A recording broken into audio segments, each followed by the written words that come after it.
When people think of powerful weapons, they think of nuclear bombs.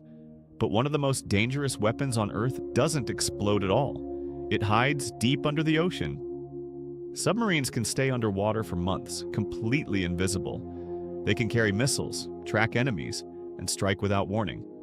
Unlike nuclear bombs, submarines don't create fear by destruction. They create fear by uncertainty. You never know where they are, and that silence is what makes them so dangerous. What do you think? Are submarines more dangerous than nuclear bombs? Comment below.